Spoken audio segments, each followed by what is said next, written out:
European leaders are talking more openly about the seeming inevitability of war against Russia.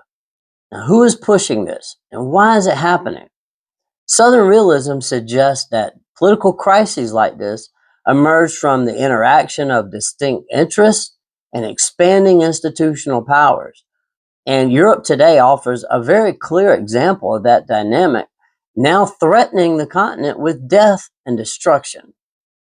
Hello, I'm Michael. This is Southern Realism, a channel about power, geopolitics, and decline. Let's take a close look at who is pushing Europe towards war. And we'll start with Estonia's Kaja Kallas.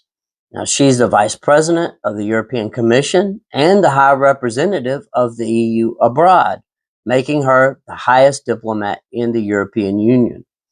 And in these roles, she has essentially represented the distinct interest of frontline states bordering Russia.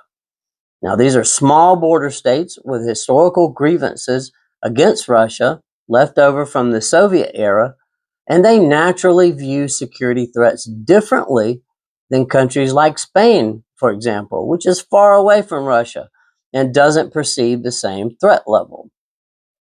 So, Kallas, naturally enough, has been a consistently hawkish voice in favor of more military spending and largely opposed to a negotiated settlement over the Ukraine war to end the bloodshed there. So Spain and Estonia are allies, they're in the same union, but they have very different concerns. And in Southern Realism, we call this the distinct interest doctrine. Now, at the same time, European institutions are gaining more authority over defense and foreign policy. The European Commission President Ursula von der Leyen has urged the EU to take on massive debt to fund the Ukraine war, and she has sought to centralize authority in her office while greatly expanding military spending and making a negotiated settlement less likely. This reflects what we call the power expansion principle.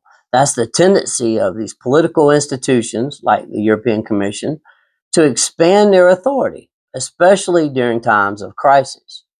And security threats, like the one we have now, definitely accelerate this process. Then there's NATO Secretary Mark Rutte, a very hawkish Dutch politician. And under Rutte's leadership, NATO has expanded to include another frontline state that borders Russia, Finland, which further tilts the alliance in that direction. And Rutte has been a leading voice of both an aggressive posture against Russia and also strengthening and expanding his institution, NATO. So we see several structural forces combining. We have the distinct interest of frontline states that feel threatened. We have expanding institutional powers, and we have spreading alliance commitments. And the result is a drift towards war.